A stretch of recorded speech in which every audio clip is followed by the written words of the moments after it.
I would now like to turn it over to Stacy Phillips, Victim Justice Program Specialist, the Office for Victims of Crime, to kick off the webinar. Thanks so much. Good afternoon, good morning, whatever side of the country we are on. Welcome to webinar number 5 in this series of eliminating the adverse impact of alcohol and drug use on children and families.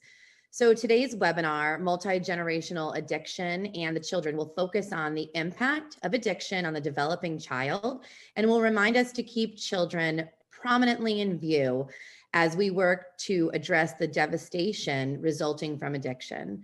Over the past weeks, we have discussed why focusing on children growing up with parental addiction is so essential and important. We have learned about the critical importance of healing and recovery for the whole family. We've discussed the value of providing educational support groups, and we have discussed the power of collaboration and how this can really exponentially add value and capacity to support children and families who need it.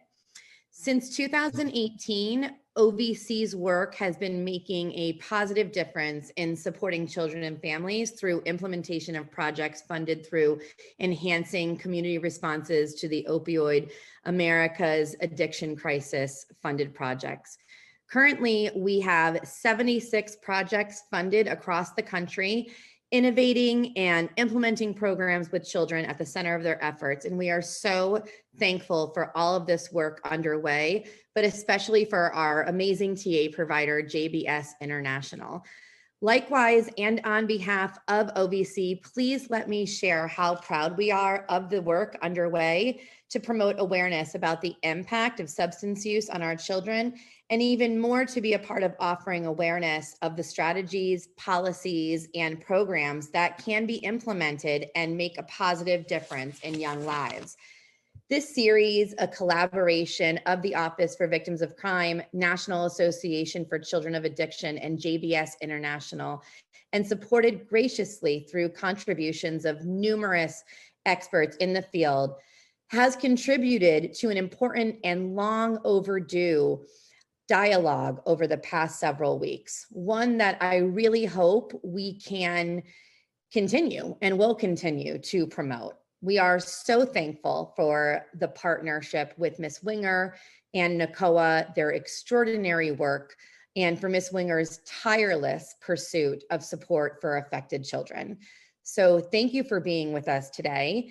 And without further ado, it is my honor and pleasure to introduce President and CEO of NACoA, Sis Winger. I will say that NACoA has been extremely privileged and pleased to participate with JBS in promoting this series. We are tremendously grateful not only to the speakers, but to all the workers in the background at JBS who made this possible. And not to take up one more minute, because you have a very special program coming today. 2 giants are going to be speaking to you. The first is Dr. Claudia Black, who has been for 35 to 40 years a leading giant as a voice for children of addiction. Many of us who've been working in the field 15, 20 years heard the first information about children of addiction from Claudia Black, and it changed our lives. The other giant is Dr. Hoover Adger from Hopkins, who is a member of our board, but has been the leading voice in developing core competencies and related educational programs for pediatricians and other primary care providers for over 20 years, in a critical program that we have partnered with. So with no further ado, I want to turn this over to Dr. Claudia Black, a longtime friend of children. Hello, everybody. It's truly a pleasure for me to be here and to be also sharing this with my friend and colleague, Dr. Hoover Adger, today. And I too want to thank the sponsors for this program, and a special shout out to NACoA, which I hold very dear in my heart, for all of the work and the voice that it has given for children from addictive families. Unfortunately, addiction doesn't just belong to the addicted. Addiction belongs to the family. And that was said so well by a little boy many years ago that I was working with. He said, alcohol knocks down the alcoholic. who knocks down everyone else, including themselves. And even we know today that even should the addicted person experience recovery, the impact that addiction has had within that family system typically does not disappear. So I'd like to begin this morning by talking about, and I better look at my time to make sure I stay with my time today. I'd like to begin by sharing with you a story of a really addiction throughout the generations here. And I'm going to begin first by introducing you to a woman whose name is Therese. Oops.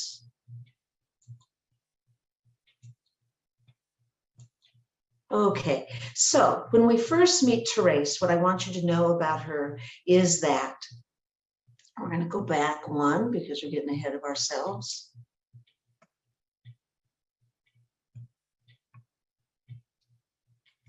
We'll get this together. When we first meet Therese, you meet a woman who does not garner our attention as the wife of an alcoholic. She does not garner our attention as the daughter of somebody who grew up with substance use disorders. She actually garners our attention when she shuffles her way into a community mental health system on the arms of a neighbor. Now, this is after 2 different marriages to people who are addicted to alcohol and other substances. Until this last divorce, she's never ever reached out and asked for help on any kind of level. But when she reaches out this time, she reaches out because she's experiencing a very major depression. I said to you that she shuffles her way into the community mental health center. When she speaks, her speech is slurred. She has great difficulty making any minor decisions, let alone major decisions. She has very poor self-care. She has diminished expectations. Obviously, the depression is very blatant, and she gets treated with antidepressants, but that's all.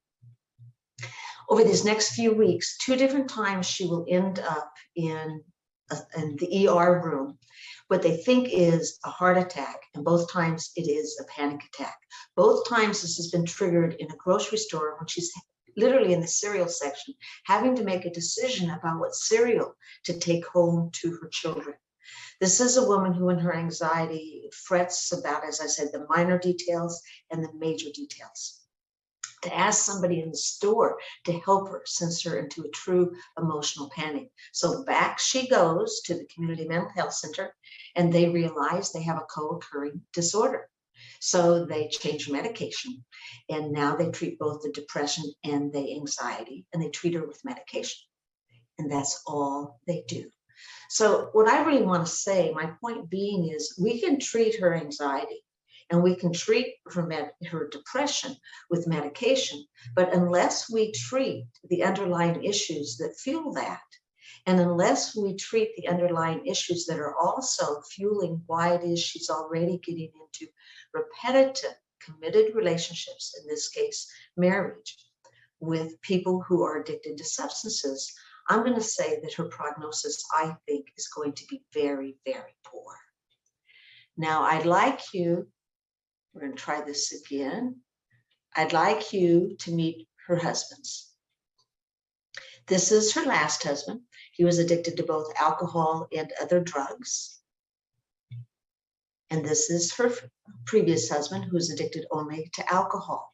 But I want to say it's not a coincidence that she would marry either of these 2 men when we meet her parents. Really, her childhood history has been her training ground long before she entered either of her 2 addictive relationships. And here we meet her parents. She was raised in a physically threatening alcoholic family system.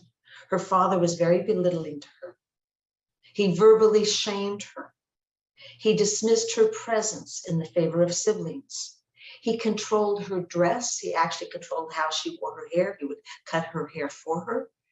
She would listen to her parents argue night after night after night. She described her mother mostly as somebody who was very frightened, and she would go to any extent to appease her husband. But I also want to say it's not a coincidence that these men would marry her. When we begin to take a look at the family system that they come from, I'm going to enlarge it slightly here. When we take a look at the family systems in which they come from, in just a moment, you're going to see how it represents generationally the family systems from which she comes from. Now, both she and both of these husbands can be considered adult children from addictive family systems.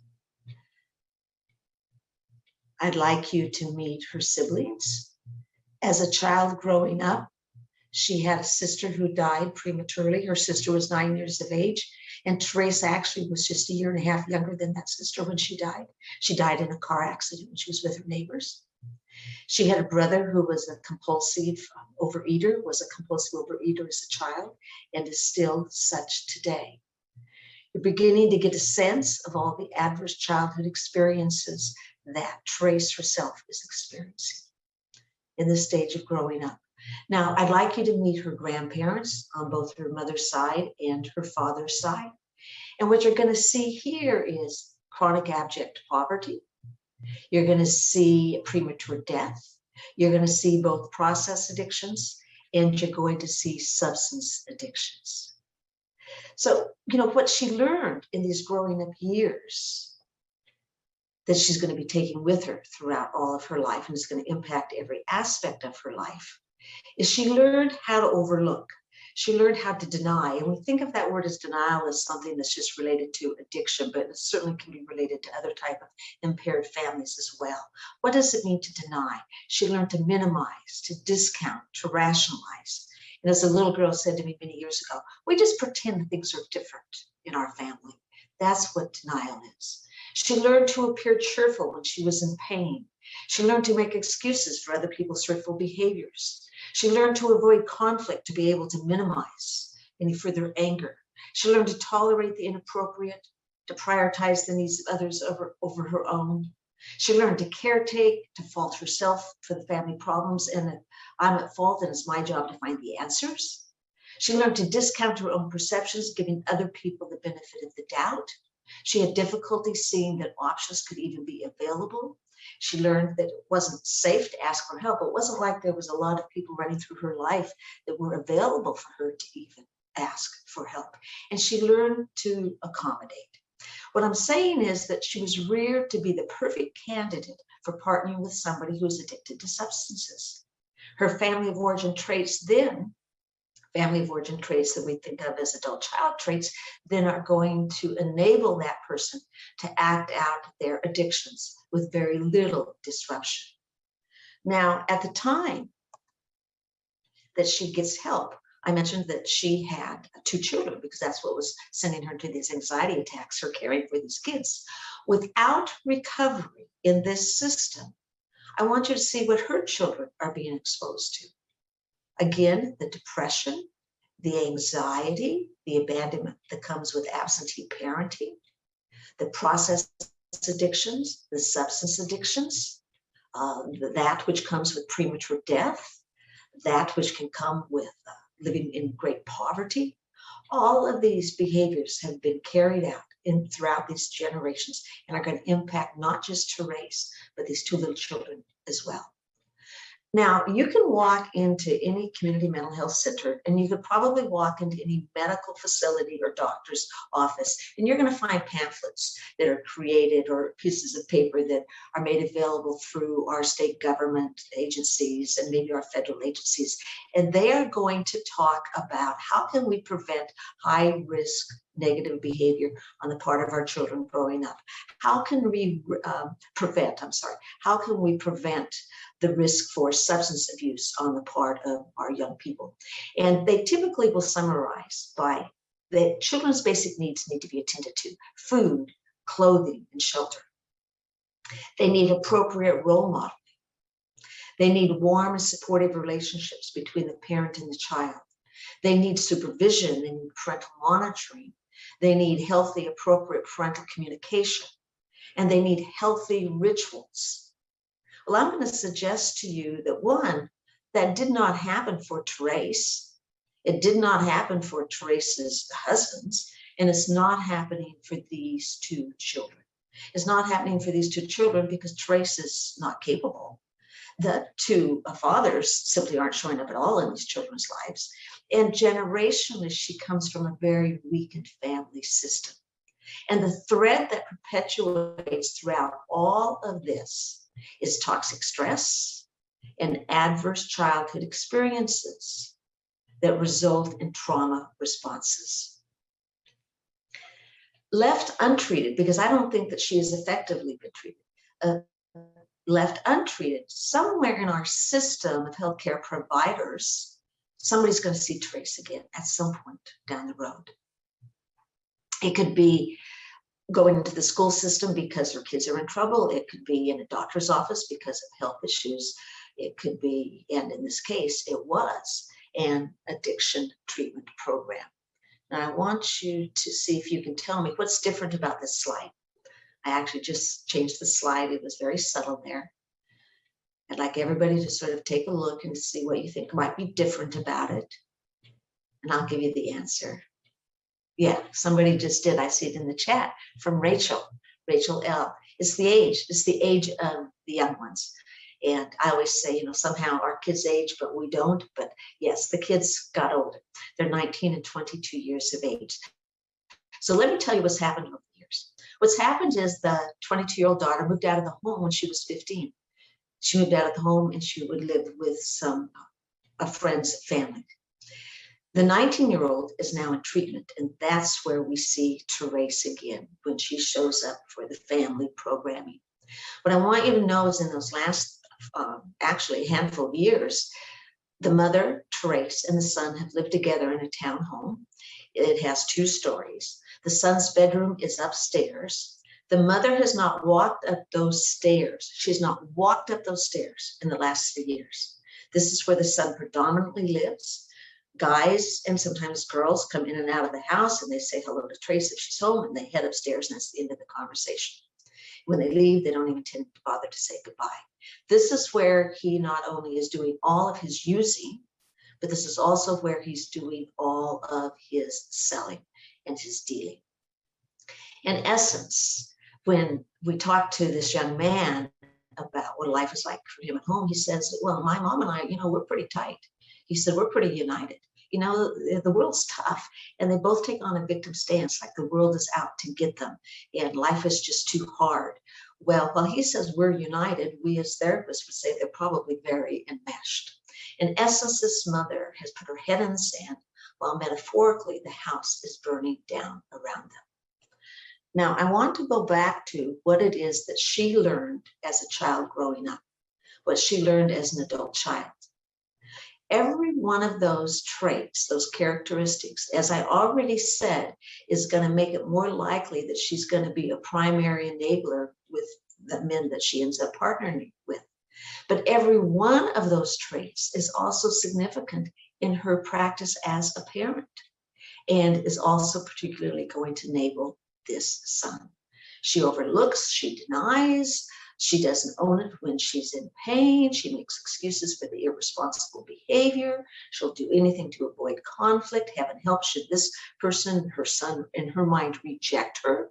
And she certainly can't allow herself to set any limits because she's going to get angry and she takes that on as resentments. She prioritizes what she perceives as the needs of others. Somehow she's at fault, but she doesn't know how to ask for help. She doesn't see where the options are, and she's just going to accommodate. It wasn't all that long ago that when we thought of trauma, we thought of things such as a natural disaster, extreme flooding, hurricanes, tornadoes. We think of shootings as a time of trauma. We think of acts of terrorism as a time of trauma. Yet the majority of people who will experience trauma in their life are going to experience something that is much more subtle, and it is much more chronic, and is much more likely to take place within their family system.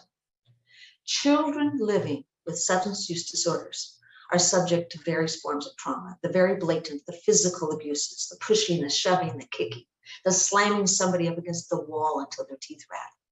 These children are subject to the witness of this kind of demonstration, this kind of violence. They are subject to sexual abuse by people who are both within that family system and or outside of that family system. They may be subject to incredible neglect. And then they are subject to that which we consider the more subtle.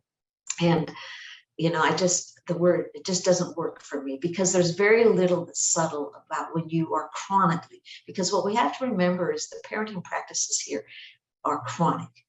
When there's constant criticism, when I'm being blamed for other people's behavior, when there's name calling that's going on, when there's broken promises one after the other, when there's lying, people aren't speaking the truth, when there's unpredictability, I don't know what it is that's going to happen next. And then all of the feelings that come with that are not okay to express, by the way. And in time, we simply learn to repress, to deny. The fear that comes with being with an impaired driver, the fear of being left home alone for hours, in some cases days. The sadness is when the important people in my life do not show up to something that's really important for me. And then the sadness that comes when they do, and the embarrassment that comes when they do.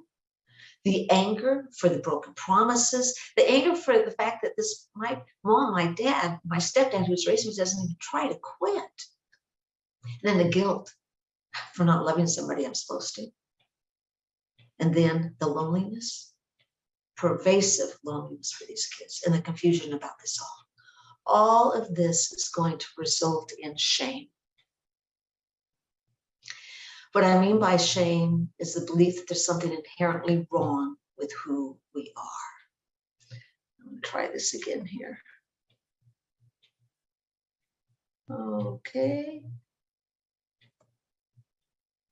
Maybe I paused a little too long. Let me do it this way. There we go. Shame is the belief there is something inherently wrong with who I am. We do not think of ourselves, it's okay if this slides on too.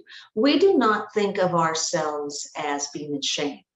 But when I come from this kind of history that I'm talking about, we do think of ourselves as inadequate, less than, not good enough.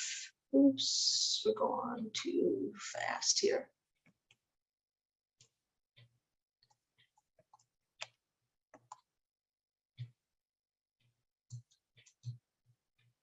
Try and back you up.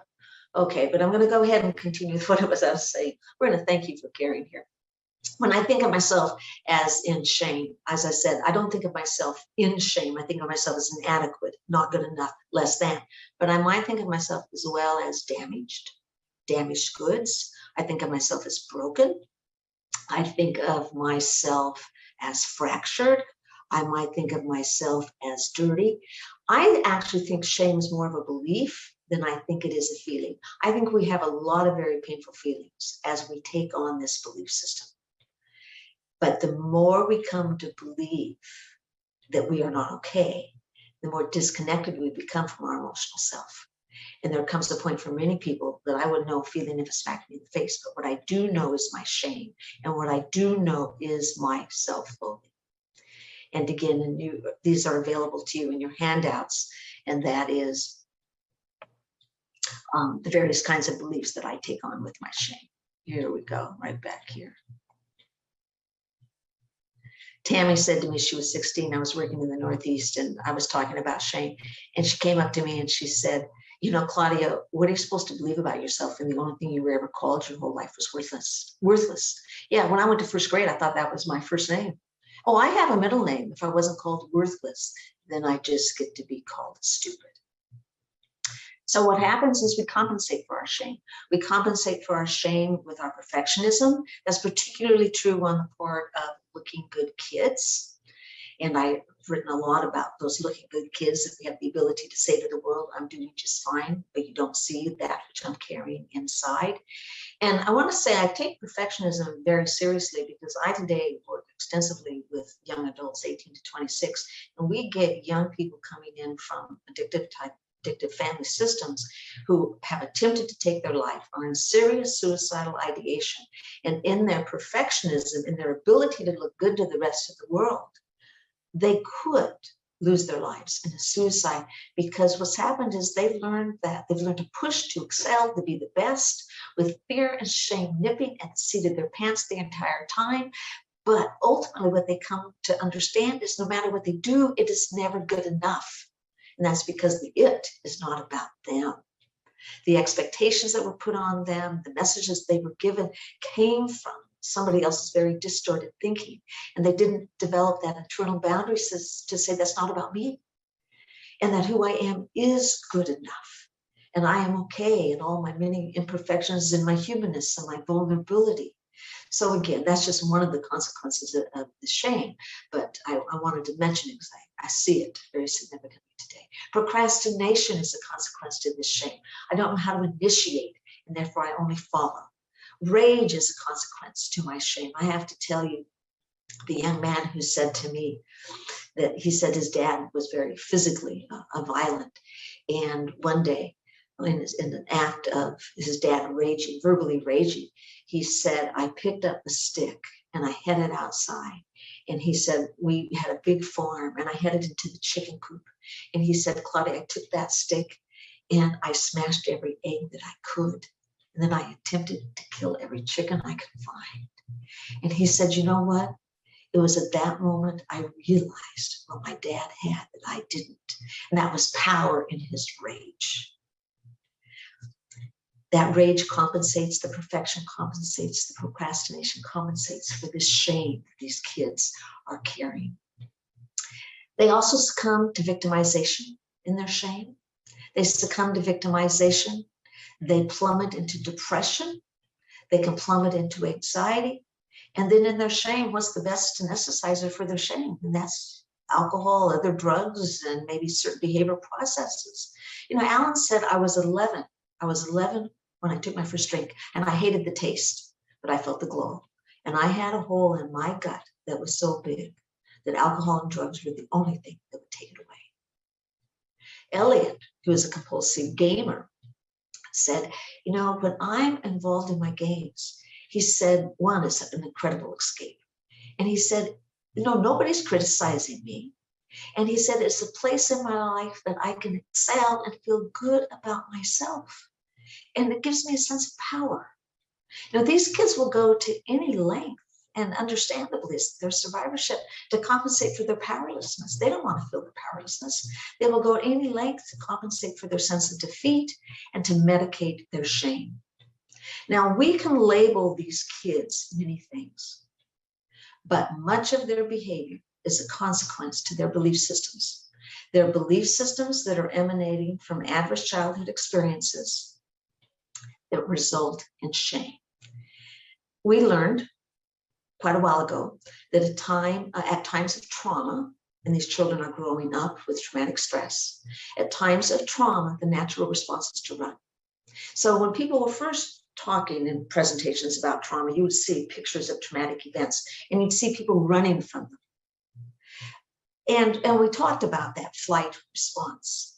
But it took us a little while to understand they weren't just running from that which was traumatic, they were running towards. So where were they running towards? Well, they were running towards safety. And in so many of these pictures, safety meant they were running towards home.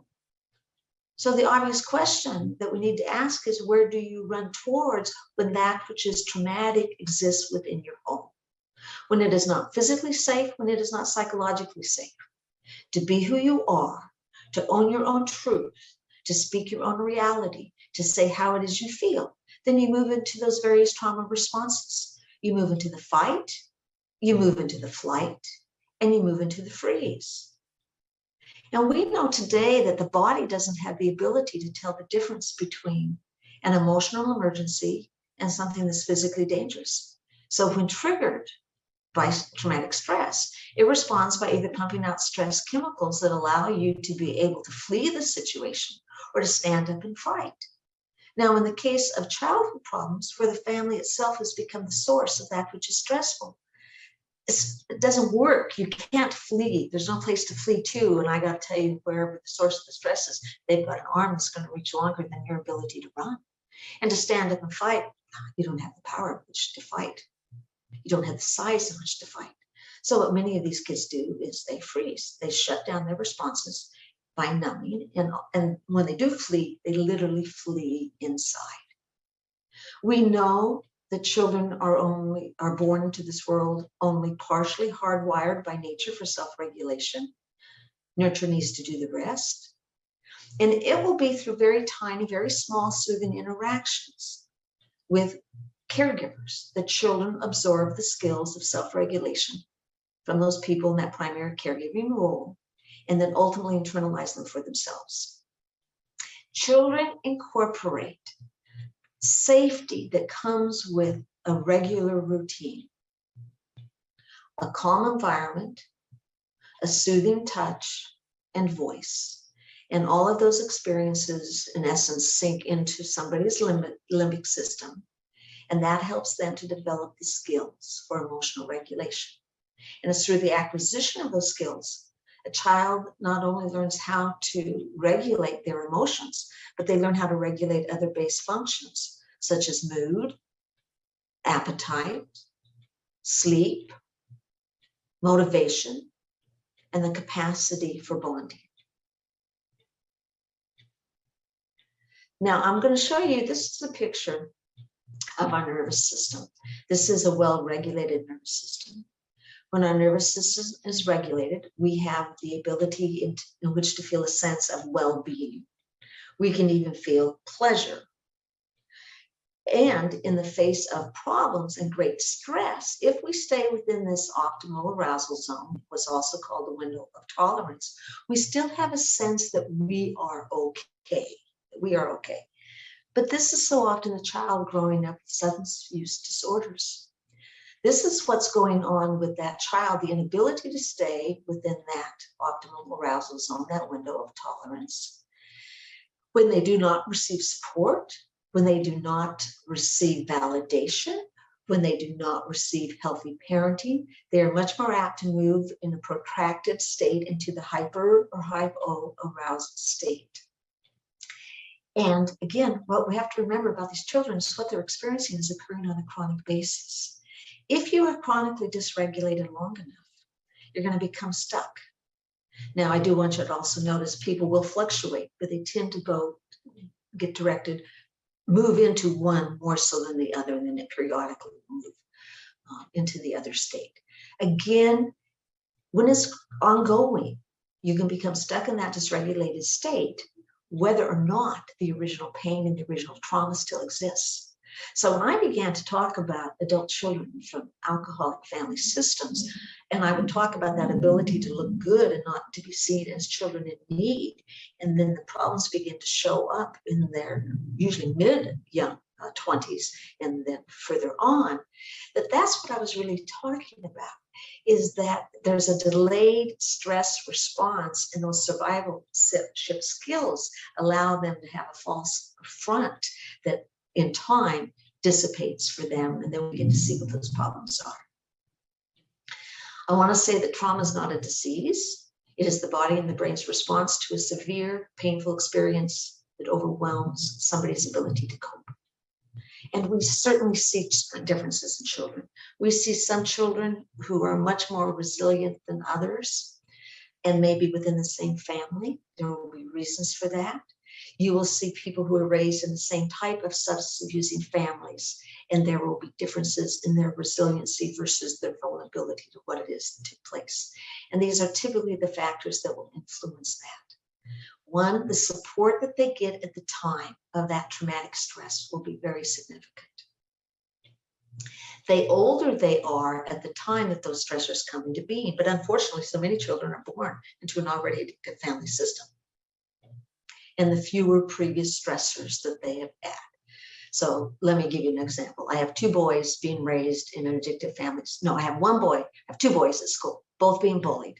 One is raised in an addictive family system. One is not. I can guarantee you the one that's being raised in the addictive family system is going to be less able to cope in a healthy way to the bullying that's coming their way than the one who is not.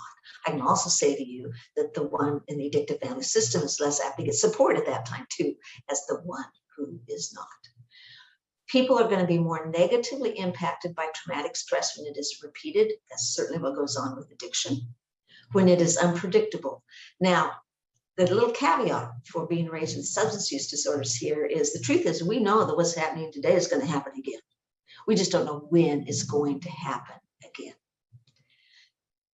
We are more negatively impacted by trauma when it occurs in childhood and when it is perpetrated by a caregiver, someone who's supposed to be caring towards you. trauma responses are very often what we're addressing when we're confronted with a child who is said to have little impulse control, said to have anger outbursts, is diagnostically said to be oppositionally defiant, and maybe even diagnostically said to have ADHD, or diagnostically is depressed and anxious, or we see them engaging in various forms of self-harm, or we see them particularly more as teenagers and young adults now having their own addictions to substances and processed behaviors. We can diagnose a lot of different things, but unless we address that this is really that which fuels, as I say, the prognosis is going to be poor. Personally, each and every one of us has a role that we can play in this child's life. I also say that as you are working with such families, that we need to have faith. And I want to share with you, faith was the word. I want to share with you two particular stories, and I'm going to bring this to a close in a few minutes. It was just a month ago, 1 month ago, a woman wrote me a letter and sent me an email, and she told me that she was in a group that I did in 1979. I mean, I had to go back to 1979. And what did this mean? This meant she was a 9-year-old in a children's group that I was doing. And she told me where it was, and then she told me that she was 9. So I had to, click into it's a woman in her late 50s today. And she said, I want to thank you for the work that you're doing today. And what I really wanted you to know is the difference you made in my life. And the thing that stuck with me that I really needed to hear was that I was not responsible for my mother's addiction. That I was not responsible for my mother's addiction. I have to say, the most we worked with kids in one of the first groups ever in our country was 6 to 9 hours over a 6-week period. She took that, and in taking that, what she could do was she created an internal boundary that I am not responsible for my mother's addiction. With that internal boundary, kids are less likely to take on a sense of defeat. They are less likely to take on a sense of powerlessness, and they are less likely to take on shame. So part of what I'm saying is don't ever underestimate the role that you play in somebody's life. I also want to say that today, the models of help that we want to create, I hope will go beyond the 6 or 9 hours. But again, never underestimate the role that we can play. I also wanted to share with you, and it was just, again, somewhat recently, that I heard from a woman that I had worked with when she was 14 years of age prior to my doing COA work specifically. That had not begun. She was in a residential treatment center that I was working with. She was 14 years of age. She had a father who was homeless on the streets in his addiction. So already my attraction to working with kids from addiction was there. And she had a mother that really dumped her 2 teenage girls off in a residential treatment center and then disappeared, and basically said they were too much for her to handle. She'd take care of her younger kids, but she was out. And she did. She truly abandoned these 2 girls. Well, that left a very difficult situation for placement for this young girl after 45, 60 days that she was with us. And ultimately, she was only going to be able to go into state facilities, and she chose not to do that. She actually ended up running away, and she ended up on the streets with her father until she could age out where somebody wasn't going to place her in a facility. So anyway, she actually called me on the telephone, and she was so excited, and I was so excited, and I so remembered her. And so she's, we're talking about what's going on in her life and what's happened over all the years. And I finally said to her, her name was Donna, and I finally said, Donna, what happened with us? And she kept thanking me for what I did. And I said, well, what happened with us? And she said, I said, what did I do? What did you experience? And she said, well, I don't know that you did anything, Claudia. And I actually burst out laughing. I don't know that you did anything, Claudia, but I know that you loved me. I know that you loved me. And again, we have to have faith. Sometimes it isn't a technique. Sometimes it's not something that we said. And then she actually paused and she said, oh, there was something that you wanted me to do. She said, you asked me to start a journal, and I started a journal right there. And she said, I still journal today. And she had volumes of this journal. So again, we need to have faith, and we need to never underestimate the role we can play in a child's life. I want to begin to conclude by saying this is where Jerry Moe's 7 C's come into play. I didn't cause it. I can't control it. I cannot cure it, but I can take care of myself by communicating my feelings, making healthy choices, and celebrating me. We need to educate. Just that one little piece of education was a significant piece in that one woman's life. We need to hang on to the fact that they are not at fault. We need to clarify for them and put things in perspective. We need to validate their emotional experiences, even if they don't have a language yet to talk about them. And that's often what we do. I think that's what this early work was about for me, was giving them a voice and giving them an understanding of what it was that was going on so that they could talk about that. And then we need to give them problem-solving skills, because they're problem-solving in a vacuum. And then we need to help connect them to ongoing support systems. And in this process, we assess and respond to protection issues. In this process, we're also saying it's okay for them to ask for help and to know that somebody's going to be there. When each and every one of us takes responsibility for the role that we can play, then we've created a village for these children. Thank you for allowing me to be part of this. I look forward now to hearing from my friend and colleague, Hoover Adger, Dr. Hoover Adger. Thank you, Claudia. And I'm so thrilled to be here this afternoon with you and to follow the presentation that Claudia did. Makes it a little bit easier for me to do my job. So I'm going to follow up and to talk about triple trouble, the impact of parental substance use, racism, and COVID-19 on children and families. I have no disclosures to report. I'm going to start out with a case.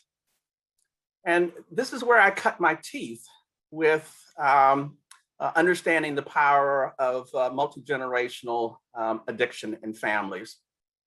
So when I started at Johns Hopkins Hospital as a new primary care provider, one of the opportunities I had was to take care of an 11-year-old young man who had insulin-dependent diabetes. And this was a young man who, at the time that I started taking care of him, he had literally, over 100 admissions to the hospital. He was 10 years old, and he was just this endearing little guy who everybody in the hospital loved. But one problem was that he was spending too much time in the hospital. And so my job as his new primary care provider was to fix him. Little did I know that I had very little capacity for doing that. But I met with him, met with the family. I attempted to figure out what some of the issues might be. And my first intervention was to send this young man and his family to an intensive week-long educational program at one of our community hospitals. I figured they just didn't know enough about the care of their disease. And that maybe worked for about 3 months or 4 months. And then lo and behold, the patient was back in the hospital, and now with a new set of symptoms, perplexing to everyone, admitted through the emergency department with new onset seizures, and as opposed to the typical picture of having a blood sugar which was too high, now had a blood sugar which was too low, had a documented blood sugar less than 20, which clearly isn't healthy. The patient was seen by neurology, endocrinology, had a number of studies done. We spent a lot of money, and no one could figure out what the issue was. And everyone was scratching their heads. And so as a primary care provider, when you're really stumped and you don't know what to do, you go back to the basics, you sit down, you talk to the patient, you talk to the family. And in this case, I took the opportunity to do a family history. And then in doing that, out popped the secret. This was a young man who had been diagnosed with diabetes at the age of 2. The mother was the person who took care of administration of his insulin. The secret was that the mother had this disease called alcoholism. And depending on how blurred her vision was, she either pulled up too much or too little insulin in the syringe. And of course, it didn't make sense to anyone else. That was the nature of the issue. And so as a pediatrician, what I did at that time was to intervene, and I helped the mother to get into treatment. I had the good fortune to follow this young man for another 10 years. And in the next 10 years, this young man had not a single admission to the hospital. And it was the beginning of my understanding that there are probably, just like this patient, hundreds of other young people who are suffering in silence. It's just that no one is aware of the problem. And this is how I started my pursuit in addressing children and families. I was just trying to be and just trying to do a better job of being a good doctor. Now, you might say, how common is this? And the reality is that this is not something that is that uncommon. If you look at data from the Substance Abuse Mental Health Services Administration, the data suggests that there are some 20 million individuals in India who have a diagnosis of a substance use disorder.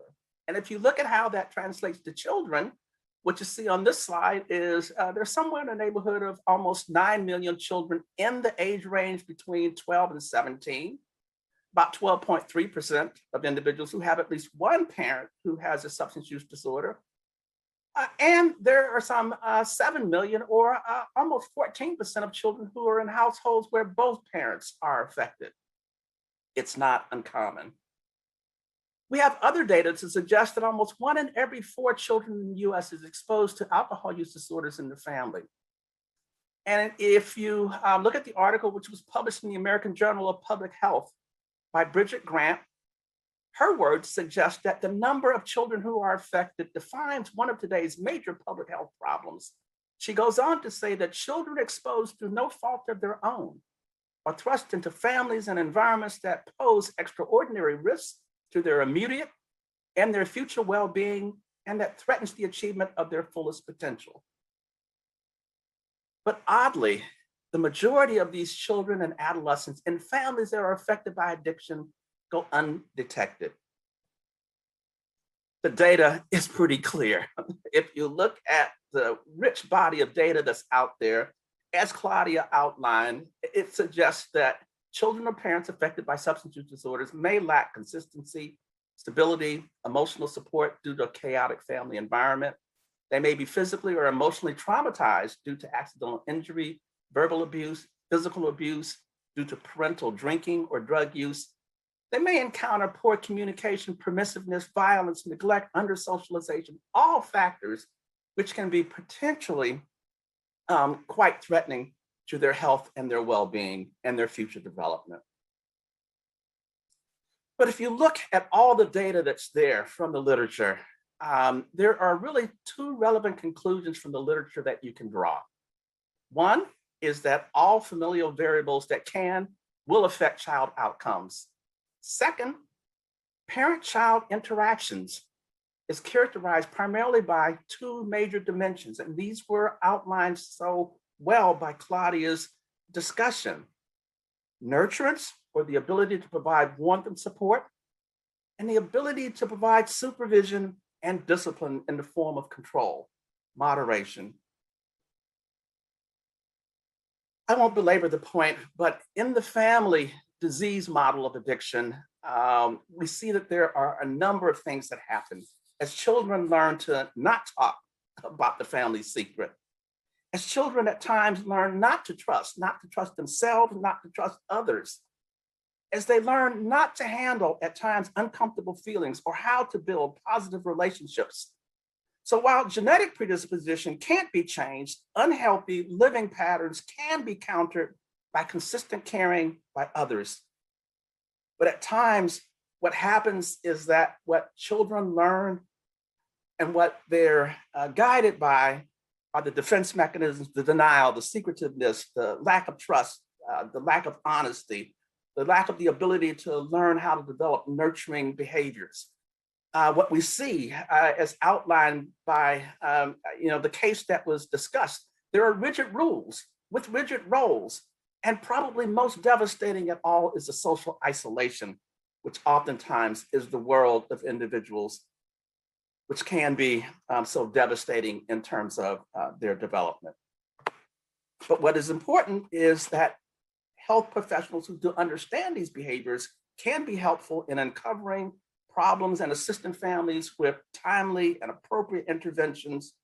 And as a result, children in these families can learn to trust, can learn to handle their feelings in healthy ways, and can learn to build positive, nurturing relationships.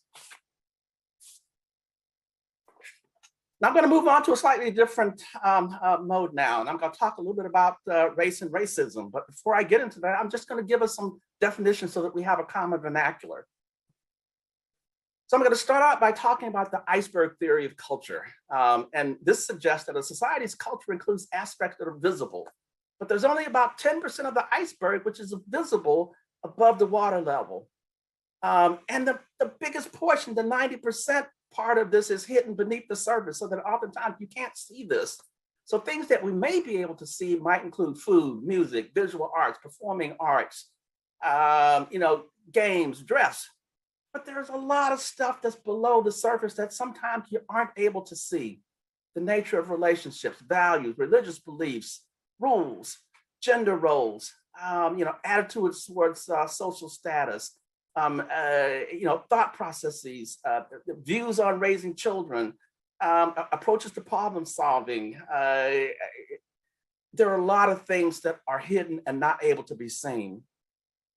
So if we look at try to use a definition of racism, I'll use the definition here from Camara Jones. It's a system of structuring opportunities and assigning value based on the social interpretation, because race is a social construct, based on the social interpretation of how one looks, that unfairly disadvantages some individuals and communities, unfairly advantages other individuals and communities, and that saps the strength of the whole society through the waste of human resources. And now we see a coming and a discussion of anti-racism. This is proffered by Ibram Kendi, who discusses explicitly expressing the idea that racial groups are equals, actively opposing racism and supporting policy that reduces racial inequity. There are health disparities, and this is differences in health status or health outcomes that exist among specific population groups in the United States. This is a definition from NIH. Or that encompasses health inequities that are considered unnecessary, avoidable, and unfair or unjust. And this is a definition from the World Health Organization. But as we look at the concept of social determinants of health, we have to recognize that it starts in our families. It starts in our schools, in our workplaces, in our playgrounds, our parks, in the air that we breathe, in the very water that we drink. And these factors occur long before we reach individuals in the healthcare industry. This is from the Robert Wood Johnson Foundation. I can't really give you a historical context, but I'm going to give you one quick characterization to just sort of illustrate the point, how racism pervades society, and the process that has rendered benefits to some has been largely invisible to many. So what you see here is a pictogram of the American dream as a game. And you see an individual of privilege who looks at the concept of free land, free labor.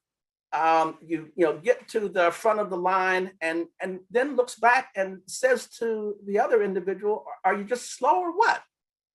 And so if you look at the lived experience for individuals who are persons of color, oftentimes individuals may not see that it is very different.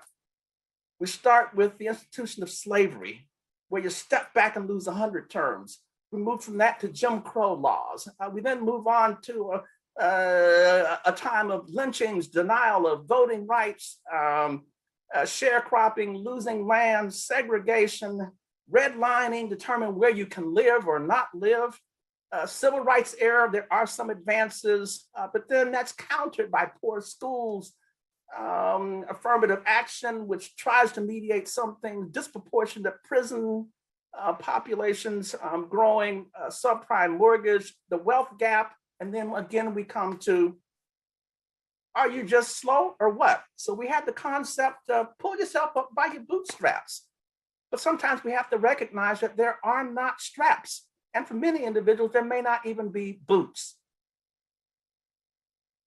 So we have to recognize that the impact of history in the United States, including the detrimental legacies of colonization, forced displacement, native tribes, slavery, segregation, and racism on whole groups of racial and ethnic communities for over 300 years is difficult to erase. Ta-Nehisi Coates says it this way: 250 years of slavery, 90 years of Jim Crow, 60 years of separate but equal, 35 years of racist housing policy. Until we reckon with our compounding moral debts, America will never be whole.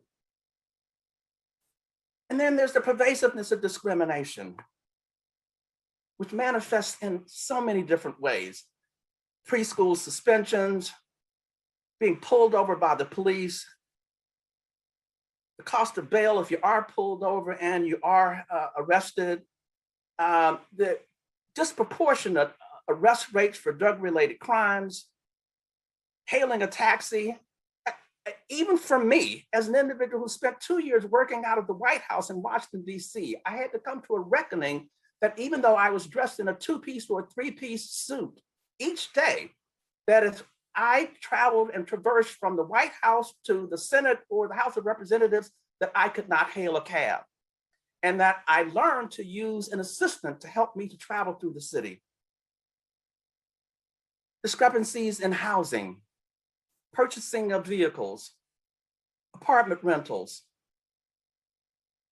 receiving promotions. We've been in an interesting debate where we've got a MacArthur genius who can't even get tenure at a major institution, getting insurance, obtaining a bank loan, quality of medical care, all under the umbrella of discrimination, which many individuals say we don't have today.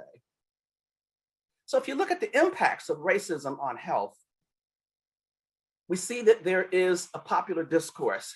We have the document which came from the Institute of Medicine, Unequal Treatment, which looks at confronting racial and ethnic disparities in healthcare. We have our major health journals now talking about race and racism in children and in families. If you look at the early work on social determinants of health and health disparities, it shows that education matters and that it is inextricably linked to health outcomes. Education impacts health. It influences opportunities and resources. It contributes to healthier neighborhoods. The importance of having health knowledge and skills. It contributes to social, psychological factors, giving us a sense of control, social standing, social networks. We have in our country the consolidation of preschool to prison pipelines, where individuals see that Black students face disproportionately harsher punishment than their white student counterparts in public schools. And even though persons of color in the school system only represent 18% of the preschool population, they represent 48% of the out-of-school suspensions, while they only represent 16% of enrollment, 31% of related arrests. And if you look at the Black youth incarceration rate, you see that it's 500 times that of their white counterparts.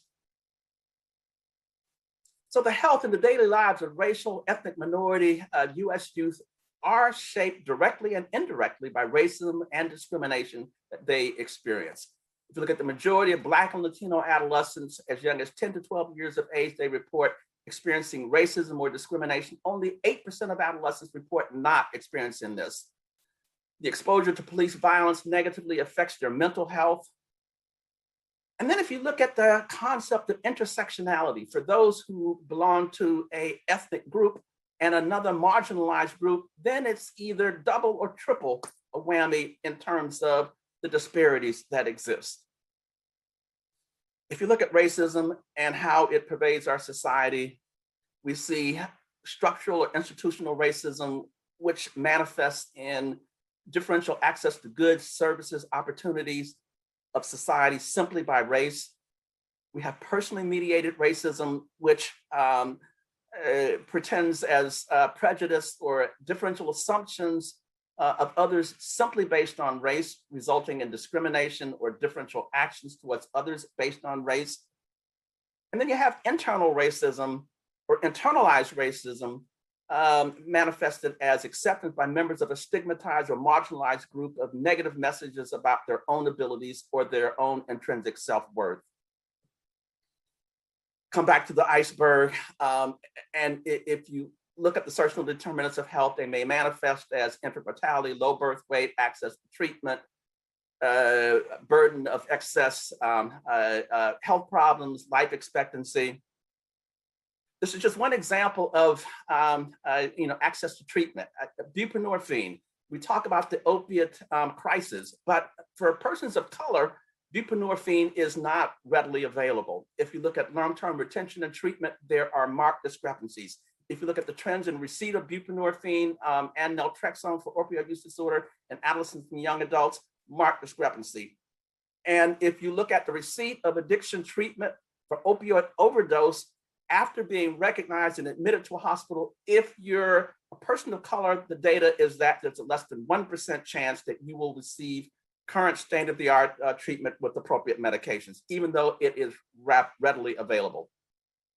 So if you dive into the health disparities, and this is just a quick pictorial, I'm not going to talk much about it, but just look at this slide and look at the purple area, which I want you to see as a butterfly. This is a map of Baltimore City. It's a map of 200% of federal poverty level, but I could use any city that any of you live in and demonstrate the same thing. Just look at the purple area. This is the boot, and this is the area where individuals with means and resources live, not in that purple area. If you look at racial segregation, again, you look at Baltimore City, you see the butterfly there, you see the boot. The boot is where individuals with means and resources live. If you look at where can you even find a grocery store, where are food deserts? You see the boot, this is where all the grocery stores are at. So individuals in marginalized communities can't even find a grocery store. If you look at life expectancy, there are differences as much as 15, 18 years of individuals who are in the wealthy areas and individuals who are not. There's the boot again. If you look at infant mortality rates, you see the same thing. And so whether you're talking about poverty, redlining, racial segregation, it all comes down to the fact that not everyone has the same opportunity to be healthy. Where your neighborhood is at, where you live, and the inequities that exist are a reality of life today. But there are things that we can do. There are strategies that we can use to address health disparities and racism. Again, this is from Ibram Kendi. As he states, the only way to undo racism is to consistently identify and describe it, and then to dismantle it. So what do? There's a lot that we can do. And so it comes down to identifying the social determinants of health and racial inequities that impact our specific populations. It means describing the social determinants and inequities by talking with our patients, our clients, creating community advisory boards, conducting needs assessments, and taking steps to interrupt these inequities and biases by creating, revising processes and policies that don't exacerbate inequities, and by examining our own biases. It means us being an ally within the systems that we work within, whether that's education, employment, physical environment, social environment, health system, recognizing that racism is an adverse childhood experience and a core social determinant of health that is a driver of health inequities.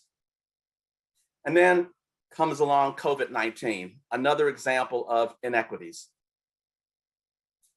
People of color are the ones who are most likely to not have access to testing, to live in high density areas, to be exposed to pollution, to have a pre-existing condition, or either to be an essential worker. So whereas many of us were able to telework, individuals who are populations who don't have access to that weren't able to do that, such that 1 in 5 Black workers, 1 in 6 Hispanic workers were not able to take advantage of the ability to work remotely. If you look at the death rate or hospitalization rate, and you look at the populations who are most adversely affected, again, what you see is the disproportionate.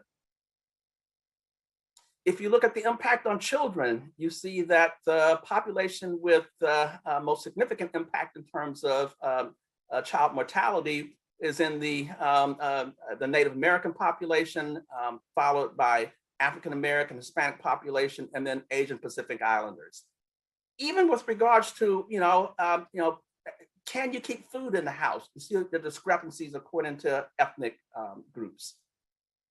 So the reality is that there are practical issues, and what we have to ask ourselves is, what is our role as healthcare professionals and as child advocates? What can we do to change the issue?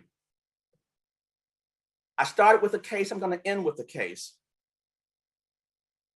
This is a 12-year-old girl who came to our attention because of disruptive behavior in a middle school. She was seen as truant. Everyone in the school was concerned about her, saw her as a bad apple, and asked us to see her in our school-based health center. I mentioned she had multiple school absences. She was failing. She would walk the halls. There were several attempts to reach out to her parents for a conference that had been unsuccessful. People saw the family as not being able to or willing to help. She was referred into our clinic, and what we saw was something very different than what others saw in terms of how this young lady presented. So what we did was we sat down, took a personal history, took a family history, tried to learn about this girl and her environment. Think about the things that Claudia told you about in her last presentation. In this case, the mother was addicted to cocaine. What this young lady was attempting to do was to get out of school so that she could interfere with her mother's next drug buy. She was attempting to help her mom to be healthy and well by getting kicked out of school. And of course, that wasn't the right thing for her to do, and it wasn't going to help. But this is what she saw as a way in which she could help her mom. So we called a family meeting. We pulled the family together, including the mother, the grandmother, who was a stable person in the family, and the patient, and we came up with a solution. Now, what the rest of the group and what the rest of the world saw for this young lady was that she was a Black young lady. She was poor. She had low health literacy. She was a troublemaker. She was acting out and acting older than what she appeared. She was an adolescent. Now, who likes to deal with adolescents anyway? She was a troublemaker. It just wasn't worth the effort. She was too disruptive to the environment when she was there. She was unmotivated. She was truant, unhealthy, disrespectful, defiant, uninterested, was making her own decisions, unable to perform in the classroom, non-compliant, lazy. Her mother couldn't control her. These were all the things that they saw. We saw something different. Today, this young lady is a thriving marine biologist. It comes back to what Claudia shared with you. A little bit of caring goes a long way. She needed to know that she didn't cause this, that she can't control other people, but she can't cure her mom, but she can learn to take care of herself. She can learn to better communicate about her own feelings. She can learn to make healthy choices for herself, and she can learn to celebrate all the things that are so great about her. I'm going to end, and I'm on time, and I'm going to turn it over to Jerry Moe, who is the National Director of the Children's Program at the Betty Ford Center. He is an author, a scholar. He's a therapist extraordinaire. He is someone as a true gift to the field. And I'm going to unshare here.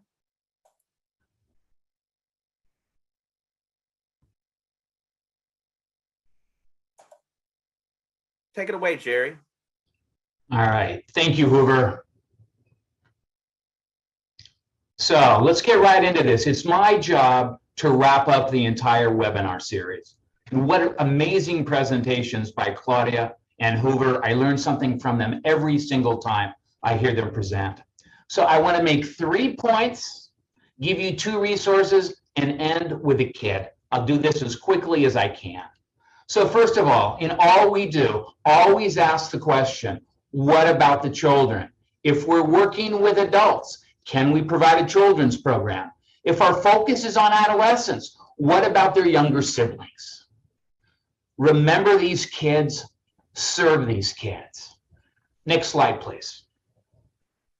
Children are often the first hurt and the last helped, and it doesn't have to be that way. When we use solution-oriented curriculum, like the Children's Program Kit, or when we look at celebrating families, strength-based building resilience with trained and skilled facilitators, creating safety, that's truly what makes the biggest difference. We can give opportunities for the entire family to heal and break that multi-generational cycle, not only of addiction, but of mental health issues, of trauma, of violence and abuse. Next slide, please. Second thing to remember, from Claudia's book, It Will Never Happen to Me. That is a seminal work all the way back to the 1980s. Just been re-released and updated. This is a book you want to get. It's foundational. What did Claudia teach us? The 3 family laws of addiction: don't talk, don't trust, and don't feel. When you create a safe place with caring, nurturing adults, boys and girls will break those rules. They will trust, they will talk, they will feel. It's miraculous. I'm always amazed at how quickly they do that once they feel safe. Next slide. And one last time, the 7 C's. These are the 7 C's, Sesame Street style, with Carly. You know, I like to divide those slides into 2 parts. The first 3 C's, I didn't cause it. I can't control it. I can't cure it. Basically tells me what I can't do, which is a relief on many levels. But it's those last 4 C's that really is the roadmap to healing for children of all ages, by helping to take care of themselves, by communicating feelings to safe people, by making healthy choices about self-care, and by celebrating themselves. So incredibly important. And as you do this work, 2 resources for you. Next slide. Again, go to Sesame Street in Communities, their whole initiative on parental addiction. Sesame Street, who loves kids and families more? Iconic, top of the line Sesame Street, my goodness. When they were developing this initiative, who did they go to for help? They went to NACoA. Please check out that website where there will be videos and a storybook for young kids and coloring activities. There will be resources for professionals and how can I make a difference? And there's resources there for parents and grandparents, including an article that I wrote about rebuilding trust early in recovery. Next slide. There's a brand new resource and dealing on the brilliant presentation that Hoover just gave. I am so excited about this. So the new Sesame Street initiative, coming together resources dealing with racism. So if you go to Sesame Street in Communities and go to racial justice, what you'll find there, talking about race and racism to young kids, helping children to celebrate who they are inside and out, equipping them with coping strategies, but helping them become upstanders for themselves, for each other, and for their communities. And listen to the words. I mean, Sesame Street always comes up with brilliant words. So teaching kids not to be a bystander, but to stand up for what is right, to be an upstander for themselves, everybody they care about, and their communities. Please check out this resource. Next slide. And again, always go to NACoA.org, the National Association for Children of Addiction.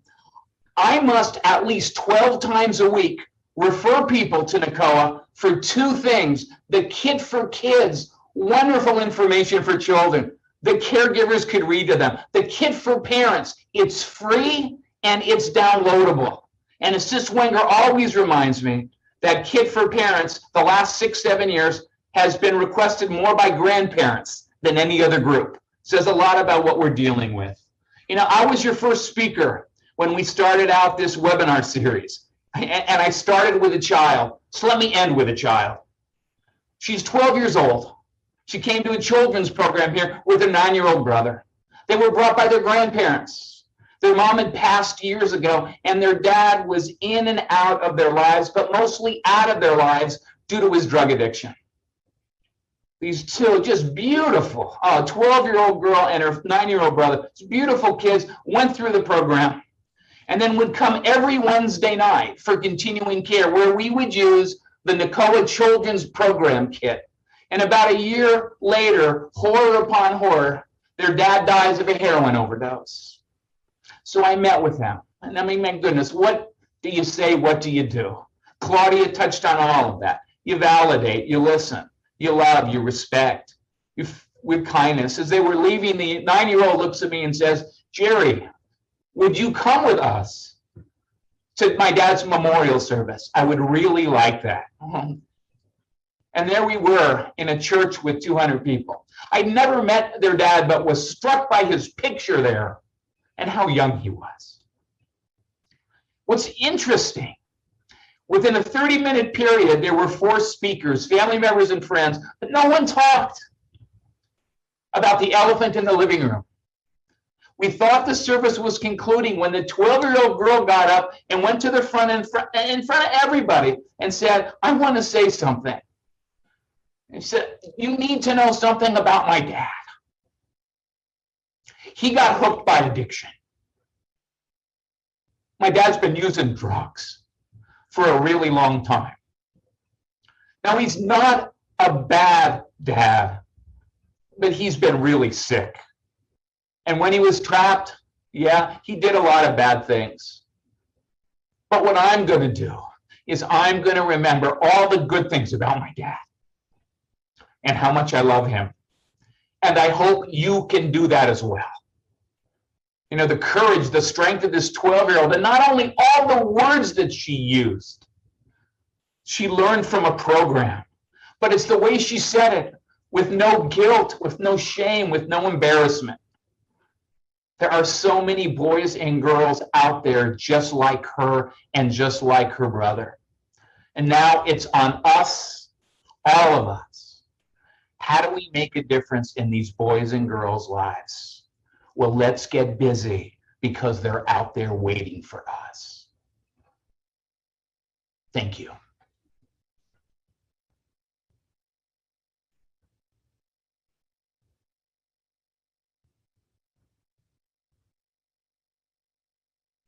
Thank you guys so much for your presentation. Thank you to all the presenters.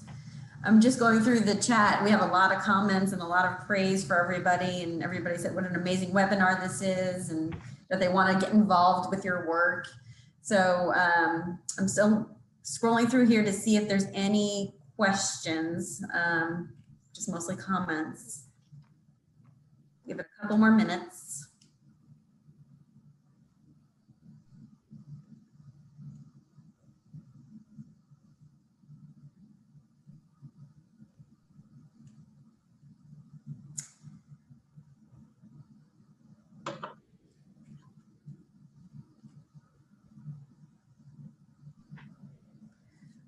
While she's doing that, I think that I can be heard. This is Claudia. I want to thank Dr. Adger myself. I was so excited to be sharing this with him today, knowing what his topic was, and just to say how important that is. And I just can't thank you enough. Thank you, Claudia. You're welcome, Hoover.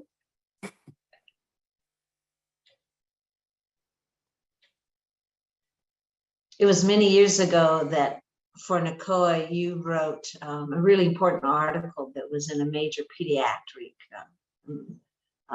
journal. And I mean, it was many, many years ago. And I still today have a copy of that and offer it to physician colleagues and friends. And you've just always been a champion for children of addiction. And I appreciate that being so ongoing. Well, what I appreciate is for all of my health professional colleagues in all of the disciplines, that I've been able to share with them that, the answers are there. And it's people like yourself and Jerry and others who have so clearly elucidated all the great things that we can do to help children and families. And it's just so wonderful to know that it does make a difference in the lives of children and families. And to have the hope and optimism, it's so wonderful. Thank you. Thank you. You know, as she's looking for a question, I also want to say, I mean, I've seen some of the comments, but I can't believe, you know, we knew some of, you know, we're speaking all around the country, and that's still going on today. And, you know, the reality is addiction has been with us for many, many, many years. I mean, centuries and centuries. And there was a time where I thought, you know, if I just stopped speaking, that the work would go on. And that is true. If I stopped speaking, the work would go on. And then I quickly realized that that we all need to maintain a voice for these kids, because addiction is just so pervasive, and it's not going to be eradicated. But today the difference is we have possibilities for these kids, and we have programs for these kids. But we absolutely need to make sure these are not just programs, you know, for so-called children of privilege, and that we need to create programs that allow children of color to be able to trust and to have the safety in which to talk honestly about what they're experiencing and what their feelings are. Now I'll pause just in case there's a question. So this is Kim Walsh, and I just wanted to chime in for just a second, because I did note a couple questions that were coming in about, you know, the underfunding of the community mental health system. And we certainly recognize that, and what we'll do is we'll share some thoughts on that question in the post-webinar FAQ, because we had a similar question on a prior webinar, and I think that's top of mind for a lot of people that are in the field. So we'll provide you some resources and some guidance in that post-webinar information sheet and resource sheet. And along the lines of the same, we'll do the same in responding to some of the more clinical practices or techniques that are being asked about, given today's time and that we're running so short. I did want to just say thank you so much to everyone for the work that you put into making this a possibility, and all of you coming together, and for Ms. Winger and all of her team's work on this important webinar series. It has been a blessing to work with all of you. And I just hope that folks have really enjoyed this. And we will be sharing all of the information from these webinars broadly, so that if you missed part of it or you want to re-listen to it again, then you'll have the resources and the information to be able to do that. And I think there's a question that come in at the end here, asking if the panelists could speak a bit to the disconnect between the way we compartmentalize the needs of children and the needs of adults. It says, while the series has done a good job of taking family-centered perspectives, it remains a dilemma that we stop treating parents with compassion when we use a framework that divides the impact of SUD on children rather than the impact on family as a whole. So would you all have any thoughts or reactions to that question? And I'll sign off, but thank you all so much.